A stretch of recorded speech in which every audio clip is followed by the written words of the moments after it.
Brads, ito yung sa fundraising namin. Yung nagbenta kami ng tickets. Tapos ngayon namin yung raffle during anniversary. So ang procedure natin, 3 digits lang kasi yung tickets, 000 hanggang 999. So walang chance na magdoble-doble yung letra, yung numero maging 4. So ang style natin, ito yung first digit, yung sa gitna yung second digit, yung pangatlo yung third digit. So ang bawat isang container na to may 0 to 9 pa na number. 0 to 9. Tapos ang bukuhan ng bola, kayo mamimili. Isa pa. Basta yung itong tatlong hawak nito, may designated na sila. Ikaw na lang doon sa number na sila. First digit, magbibigay lang naman digit. So pagkapakuha nila ng bola, babalik sila dito, saka natin babasahin kung ano yung winning number.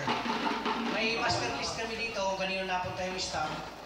Hindi namin alam kung binenta nyo o kayo nang bumili. Yung major prize po natin is laptop, Core i5. i5 pa yan? i3. Tapos home theater na Panasonic worth 1,000 real. Tapos third prize natin is Digicam with tripod. And then meron din kami 10 consolation prizes.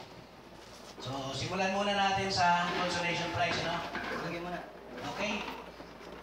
So pagikuha ng isang item, Brad, tapos yun ang ipapangrapon natin. Isa sa consolation. Okay na?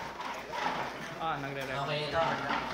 So yung tatlong Brads, pwedeng sino yung number 1, ikaw? First, second, third digit. Mag-iikot kayo ton, kung mabunutin nyo yung mga Brad ng tig-isang numero, so babalik kayo dito. Okay? So, for the 10th consolation prize, makikuha lang ng numero.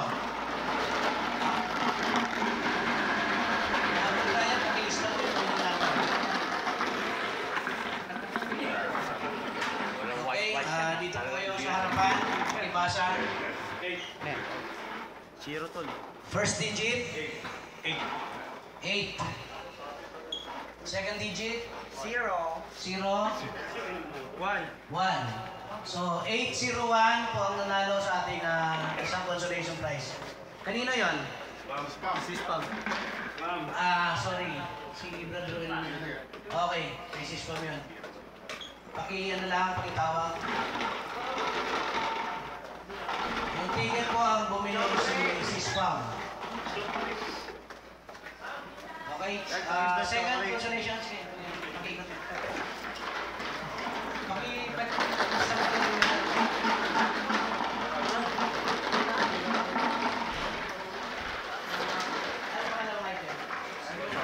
Second item, ito. 0. Mahilig ka sa siyo ko. Baka may pabigat yan.